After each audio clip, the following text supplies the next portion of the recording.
Alright, mga kababayan, mga kaibigan, mga katokis, mga kapots. Kamusta po kayong lahat? And once again, welcome back po dito sa ating mumunting channel, Simply Tokis Vlog.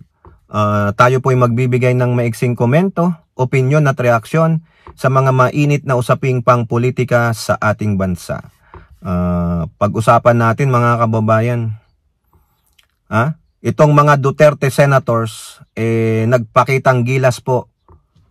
Bakit? Kasi po, dinalaw po sila ng presidente ng impyerno na si Tokmol, Sara Pusit Duterte.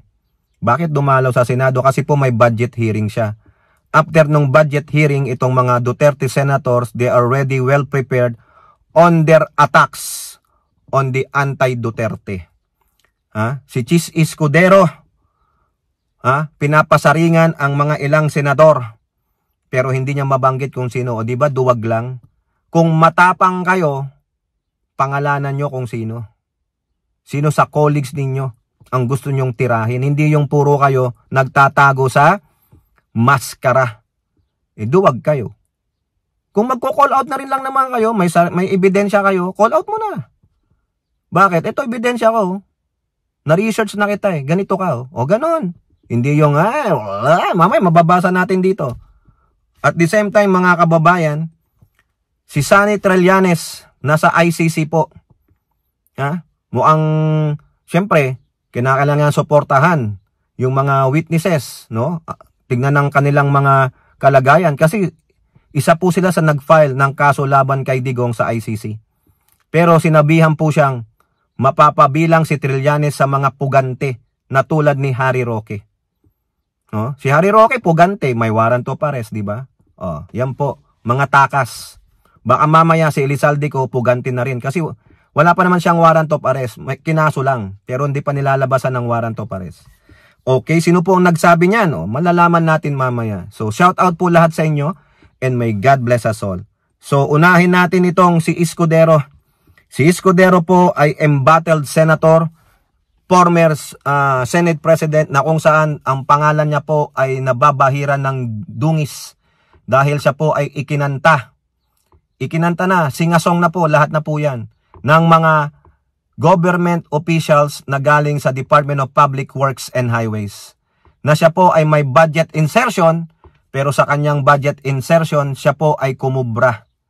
Okay lang ang insertion. Sinabi na rin niya ni Soto, sinabi ni Lacson, sinabi ni JB. Okay lang ang insertions kasi nasa Constitution po yan. They can amend, they can what? Pero ang problema, the implementation of that insertion. If your insertion is intended for a malice, may malisyoso, ayun po yung masama. Yung tinatawag nating kurakot. Diba? Pero kung nag-insert ka ng budget, dahil ni-request mo, sabi mo, kailangan ko po ng waiting shed. Kailangan ko po ng healthcare building. Ganon. Pinatupad naman. Wala kang natanggap na SOP. Yun ang tama. O ngayon, kung may binibigyan ka ng SOP, ibalik mo. Hindi ko kailangan yan. Dapat sa proyekto yan. Ngayon, habulin mo sila bilang isang magaling na mambabatas. Dapat ganun ginawa ninyo. Di ba, Joel Villanueva? Yung sinasabi ni Alcantara na may inabot sa isang empleyado mo, ang pangalan ay Peng. Dapat kinastigo mo yung Peng. Ibalik mo yan. Para pondo yan dun sa hiningi kong project, hindi ko hinihingi yan. Yon sana. Di matuwid ka. Kaso yung iba sa inyo, tinanggap na lang Ayun ang mali sa insertion. Yung malice, the intent of nakaw-nakaw. Tinanggap mo yung pera, therefore, that's the wrong one. Yun ang mali sa insertion. Hindi napunta yung buong pondo na hinihingi mo para sa proyekto. Kinupitan nyo na, ninakaw nyo na. Pero itong si Escudero, no? Imbis na ipagtanggol niya ang sarili niya, nililihis niya ang issue. So, ibig sabihin, parang may sign of guilt ka. Nandadawit na lang po siya at kinakastigo niya yung mga kapwa niya senador. Yan po sa politiko. Sa kanyang privilege speech kahapon, ang dami niyang pinagsasabi. Nagmamalinis po, nagpo-Poncio Pilato itong animal na ito. Kakampi ba kayo ni Martin? Escudero to senators. There, don't play Romualdez script. Ayan, nag-aakusa po siya. Sa mga hindi niya kapwa DDS senator, sa mga alam niyo na kung sino yung yung nagsasagawa ng hearing. They are taking the playbook. Kinakampihan daw nila si Martin. A combative Senator Escudero on Monday scooped at allegations linking him and several of his colleagues to the flood control scandal, dismissing them as part of a script. May script daw galing kay Romualdez na inaayunan ng iba niyang mga kapwa senador. In a manifestation during the Senate's regular plenary session, Escudero reiterated that he have nothing to do with the supposed irregularities in funneling billions of pesos in public funds to graft-ridden infrastructure projects at the DPWH. Paano po yung sinabi nila Alcantara at ni Bernardo? Paano mo yon ika-counter?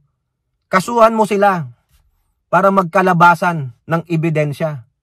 Yung mismong tao na mga yon ang nagsabi na. O ganon din si Gutesa, Martin, Elizalde.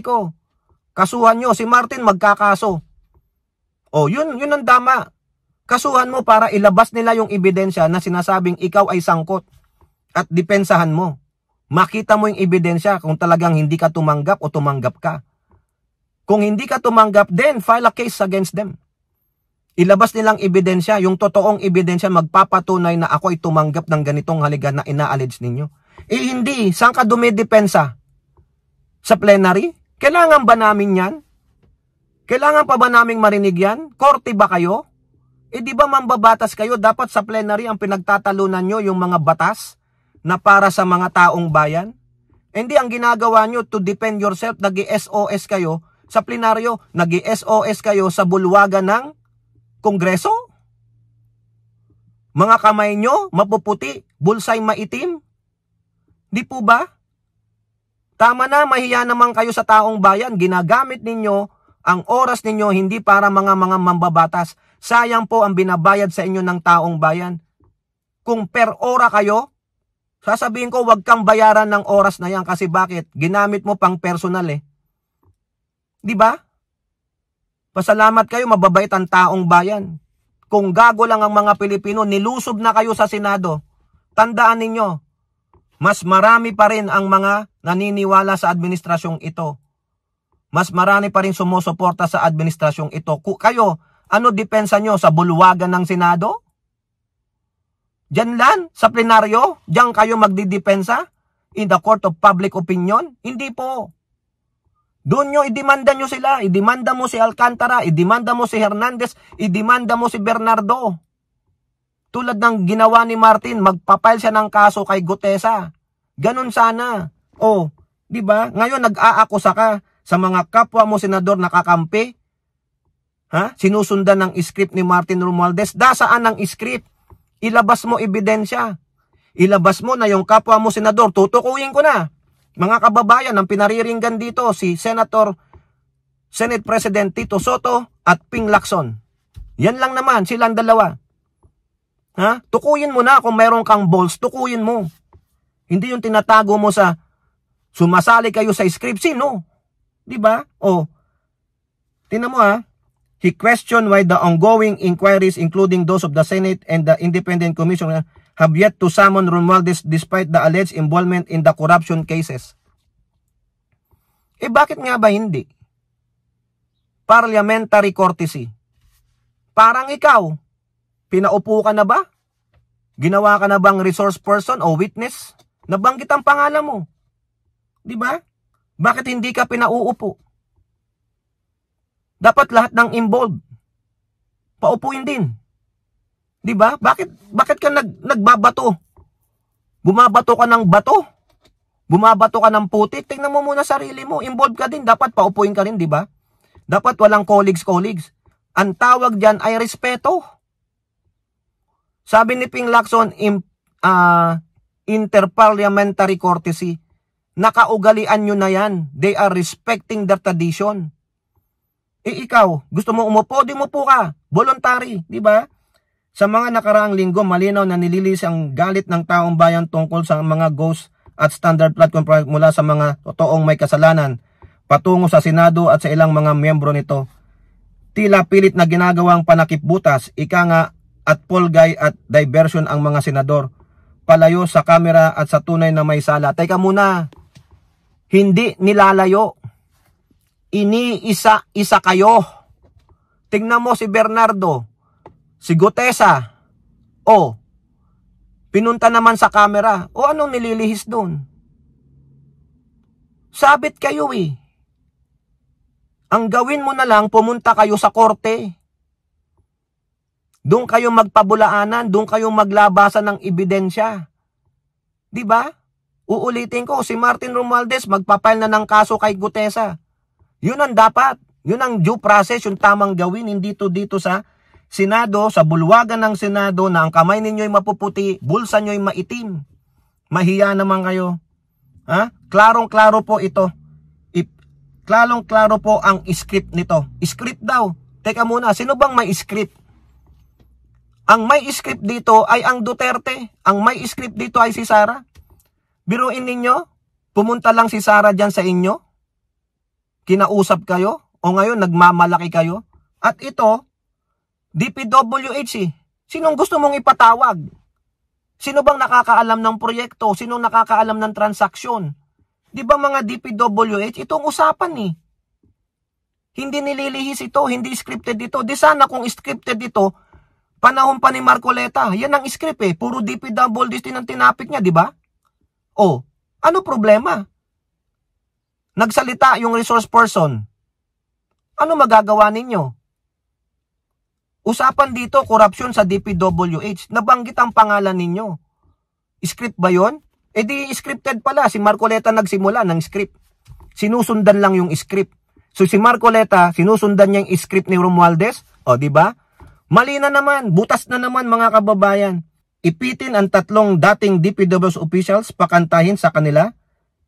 May mabanggit lang na senador habang pinagtatakpan ang mga congressman na tunay na kasabwat nila sa mga lugar na ginagawa lang nila.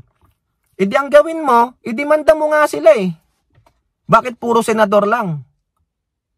Diba? Bakit puro senador ba ang nabanggit sa hearing na? Sabay sa hearing na yun ha, mga kababayan. O diba gumawa ng paraan si Marcoleta para mabanggit ang mga congressman? Hindi ba congressman si Elizalde na binanggit din ni Bernardo? Hindi ba congressman si Elizalde na binanggit ni Alcantara? Mali. Selective, mga kababayan. Ha? Nakakahiya po. Ha? Kung si Romualdez ay may sala, then so be it. Huwag kayong magturuan. Ang ginagawa mo, deflection eh. China narrative. Duterte narrative. Yan po ang script ni Sara Duterte. Dahil galit na galit sila kay Martin. Nabanggit na pangalan ni Martin. So ano pa problema ninyo? Nabanggit na pangalan ni Elizalde ano pa problema ninyo? Ang gawin na lang ninyong mga senador na nabanggit ang pangalan, idemanda nyo tong mga to.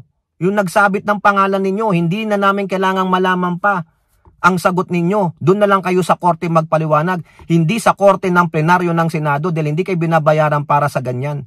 Hindi kayo pinapasahod ng taong bayan para sa ganyan. Bugok. Okay? O next, mga kababayan. Ha? Pasukin naman natin itong si Sonny Trillanes. Kung maalala nyo, si Sonny Trillanes ang kalaban mortal ng mga Duterte. Isa po yan. Galit na galit po dyan ang mga Duterte. Pero hindi nila magawang kasuhan ng paninirang puri si Trillanes. Pero kinasuhan yata ito ni Pulong Duterte. Bakit? Anong sabi niya? Sundalong kanin might join growing list of fugitives. Ayan, mukhang may kaso yata si Trillanes na isinampa ng mga Duterte. Ha? Kasi si Trillanes po ngayon nandyan sa dahig. O, nakikichismis sa kalagayan ni Digong. Anong sabi ni Trillanes? Huwag kayong mag-alala. Nasa loob pa si Digong. Naghahanap buhay lang yung kanyang abogado. Okay? So, nung nalaman niya ni Yot Man, ayun, nagwalwal na po siya. Ito po sabi niya. Ha? Paulo Duterte noted the growing list of fugitives after a general trial court ordered the arrest of former PCSO Ruynet Garma and 4 others in connection. Ano naman kinalaman dito ni Trillanes? Itauhan ng tatay mo yang si Garma, di ba? Sundalong kanin. Mukhang padami ng padami ang mga fugitives na itatago mo. Ah, yung ba? Oh. Ha? Mukhang itatago niya daw si Garma. Ganun po ba? Oh, tagapagtago ba ng mga pugante si Trillanes at magiging pugante na rin siya? Yung pala yon. Duterte did not clarify who he was referring to, sundalong kanin or a useless soldier, in his social media post. Basta ikaw na susunod at nang magsama-sama na kayo, si Trillanes na pala ang susunod. O Trillanes, tagapagtago ka pala ng ng mga pugante at ikaw din ay isang pugante. Sige lang, importante bayad ka ng flood control projects. Ay nako! Alam nyo kung sino yung sundalong kanin? Yan ang tawag nila kay Trillanes noon. Oo. Di ba? Bayad ka daw ng flood control projects. Oo. Ha? Ito pa sabi niya, attention NBI at Interpol. Kaso alam na kayo Duterte lang puntir yan. Ako, pati kasama na po ang Interpol at NBI. Lahat inakusahan na. Ang maganda dito, mag-complain kayo sa Ethics Committee, NBI, ng Kongreso. Wala pong ebidensya. Accusatory. Pero walang ebidensya. Maglabas ka ng ebidensya na nabayaran ng flood control project si Trillanes. Maglabas ka ng ebidensya na ang NBI at DOJ ay bias sa mga Duterte. Wala po ha? Believe naman ako dito, mga kababayan. The lawmaker also posted a photo of the warrant of arrest issued by Mandaluyong City Regional Trial Court against Garma. Mga mga tauhan ni Digong ito na turn witness yata. So what? Galit na galit ka? Ano naman kung protektahan sila nila Trillanes? Sila ang magdidiin sa tatay mo 'Di ba? Galit na galit ka? Accountability, 'di ba? Wala, pikon na po. Hindi po maka-score ang mga Duterte kay Trillanes. Maganda, idemanda nyo si Trillanes. Nasaan yung sinasabi mong sasama sa fugitive si Trillanes? Bakit naman siya magtatago Wala naman yatang kaso. Walang warrant of arrest kay Trillanes. Gambil naman. Saka hindi takot makulong. Si Trillanes nakulong na yan. Na-test niya na po, no? Napagdaanan niya na ang bilangguan. Kayo, mga Duterte, takot na takot makulong. Kasi mawawalan kayo ng yut-yut. Puro na lang kayo kamay, magkakakalyo, 'di ba? Parang si Digong, kalyo-kalyo na ang kamay sa kakalulo. Walang ebidensya, laway lang, parang yung kanyang kapatid na tukmol na vice presidente. Dinadamay mo pa yung jowa ng tatay mo. Galit na galit, gusto ng manakit ni Yot-Yot man. Diyan po sila magaling, no? Ang manakit ng mga totoong Pilipino. Tandaan niyo, hindi mga totoong Pilipino 'yan. Half-breed po yung mga yan, no? Kaya masasama ugali. Okay, kayo po, ano pong yung masasabi? Comment down below and don't forget to like and share. Hope to see you in the next videos. Bye-bye. God bless.